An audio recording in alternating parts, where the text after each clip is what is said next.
campanha, né? Algo mais detalhado sobre, afinal, para onde vamos? Sem dúvida, a impressão que a gente tem aqui é que o candidato Lula, assim como o presidente Jair Bolsonaro, estão jogando para a torcida o tempo todo. E o discurso ele é totalmente ajustado para isso.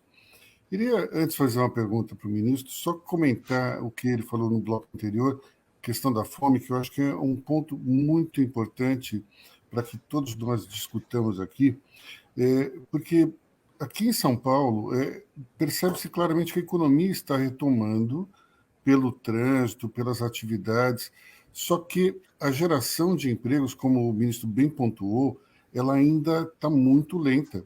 É muito difícil a gente conseguir gerar 13 bilhões de empregos de uma hora para outra. E eu queria chamar a atenção para um ponto importantíssimo, a população de rua.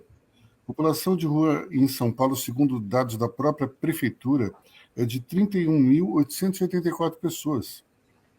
Em 2019, esse número era de 24.344. Esse delta, essa diferença,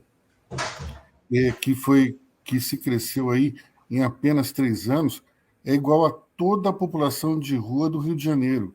Esse dado é muito grave, porque a gente importou, digamos assim, uma população de rua do Rio de Janeiro para São Paulo. Isso mostra o quanto a economia se deteriorou nos últimos anos e como gerou esse problema da fome. Agora, o centro da cidade, em função disso, virou uma cena de guerra, um cenário de guerra, porque você tem famílias inteiras morando na rua. A gente precisa fazer alguma coisa, não pode ficar nessa situação. A minha pergunta para o ministro é a seguinte: o ministro ele testemunhou no início dos anos 80 o Lula sindicalista. Depois esse Lula se transformou num Lula político e foi presidente em 2003. E aí a gente viu um Lula diferente, digamos assim, uma volta de uma virada de 180 graus. Ele fez um governo que pode-se dizer até que foi um governo moderado.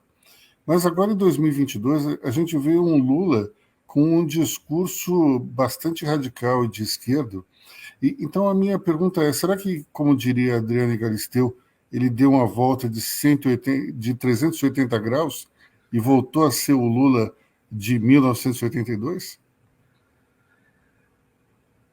Aloysio, ele nunca deixou de ser o Lula de 1978, 79 e 80. Eu conheci em 1975, em 1970, numa assembleia no Cine Anchieta, em São Bernardo, onde se discutia a questão do dissídio coletivo. E é interessante que eu presidi a mesa dessa assembleia e eu tenho a minha ficha do DOPS dizendo exatamente isso. O nominado presidiu a assembleia e fez uso da palavra. O nominado era eu. E o Lula estava nessa assembleia, na plateia, retomando pelo trânsito, pelas atividades, só que a geração de empregos, como o ministro bem pontuou, ela ainda está muito lenta. É muito difícil a gente conseguir gerar 13 bilhões. E aí a gente viu um Lula diferente, digamos assim, uma volta de uma virada que se cresceu aí em apenas 3 anos, ficar nessa situação. A minha pergunta para o ministro é a seguinte: o ministro ele testemunhou no início dos anos 80 o Lula sindicalista. Depois esse Lula se transformou num Lula político e foi presidente em 2003. E aí a gente viu um Lula diferente, digamos assim, uma volta uma virada de 180 graus. Ele fez um governo que pode-se dizer até que foi um governo moderado. Mas agora, em 2022, a gente vê um Lula com um discurso bastante radical e de esquerda. Então, a minha pergunta é, será que, como diria Adriane Galisteu, ele deu uma volta de 380 graus e voltou a ser o Lula de 1982? Aloysio, ele nunca deixou de ser o Lula de 1978, 79 e 80. Eu conheci em 1975, em 1970, numa assembleia no Cine Anchieta, em São Bernardo, onde se discutia a questão do dissídio coletivo. E é interessante que eu presidi a mesa dessa assembleia e eu tenho a minha ficha no DOPS dizendo exatamente isso. O nominado presidiu a assembleia e fez uso da palavra. O nominado era eu. E o Lula estava nessa assembleia, na plateia, há uma foto dele na plateia. Ele era segundo secretário do sindicato. Ele fez uma carreira muito rápida, porque em 75 ele já era presidente, sucedeu Paulo Vital. Né? E o Lula assumiu o sindicato empenhado em fazer um contraste com o Joaquinzão e com aqueles pelegos tradicionais de São Paulo. Ele logo teve um foco de divergência com a Federação dos Metalúrgicos, que era presidida pelo Ageu Egídio dos Santos, e colocou o ABC na liderança do movimento sindical. Isso nos levou à greve de 78, que terminou vitoriosa no acordo, levou à greve de 79, em que o sindicato foi derrotado, e a greve de 1980, onde a derrota foi muito grande, porque a greve durou 41 dias e resultou em mais de 1.500 demissões.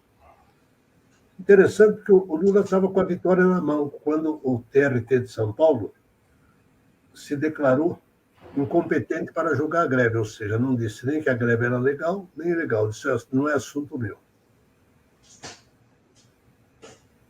Mas o Lula tinha que voltar ao trabalho, porque havia uma decisão judicial. E ao não voltar ao trabalho, o tribunal julgou novamente e decretou a ilegalidade do movimento, por descumprimento da decisão judicial. E aí a briga já não era mais com a indústria automobilística. A briga aí não era mais com a Volkswagen, com a Ford. A briga aí era com o Estado, com o governo, por haver um desrespeito à decisão judicial. E da greve de 80, ele saiu como ex-dirigente, porque não voltou mais ao sindicato, e como político. Logo depois, em 82, foi candidato ao governo de São Paulo, naquela eleição que o Montoro foi vitorioso, Paulo Maluf ficou em segundo lugar, e, se não me engano, ele ficou em quarto lugar. E começou aquela carreira política, não é? Com derrotas, mas sempre ascendente, até chegar à presidência da República. Mas o Lula sempre foi Lula. O que eu estou dizendo aí não é acusação, é um fato. Ele criou um partido para ele, uma central sindical para ele, que é a CUT, não é? Mas o Lula nunca foi socialista, capitalista, ele era, nesse aspecto, um pouco parecido com o Getúlio. Não era socialista, não era comunista, não era social-democrata, não era conservador, não era de esquerda, era Getúlio. E o Lula é Lula. Não é? Ele volta ao primeiro plano como Lula, com um discurso típico de Lula, com um discurso hoje de sindicalista. Não é? O Brizola dizia uma frase muito interessante. Dizia, Lula cacareja para a esquerda e bota ovo na direita. Então, veja que coisa interessante, né? As reuniões dele com o empresariado, essa tentativa que ele faz de se aproximar do empresariado, não é? Eu acredito, não é, que o Lula tem grande chance de ganhar a eleição. Mas ele precisa entender uma coisa, que a vitória não é o término do processo, é o começo. A vitória numa eleição não é o fim de uma novela, é o começo, é o primeiro capítulo. Porque terá que governar em circunstâncias muito menos favoráveis do que nos governos anteriores. Tanto do ponto de vista nacional, como do ponto de vista internacional. Ele vai receber um país quebrado, falido, com milhões de desempregados, milhões de pessoas passando fome, sem crédito internacional, com a guerra da Rússia invadindo a Ucrânia, possibilidade de falta de alimento. Ninguém sabe o que será no dia 2 de janeiro, né, de 2023. Ele terá uma enorme dificuldade pela frente. Uma enorme dificuldade. Não sei se ele terá base suficiente no Congresso Nacional para propor as reformas que ele eventualmente considere necessárias.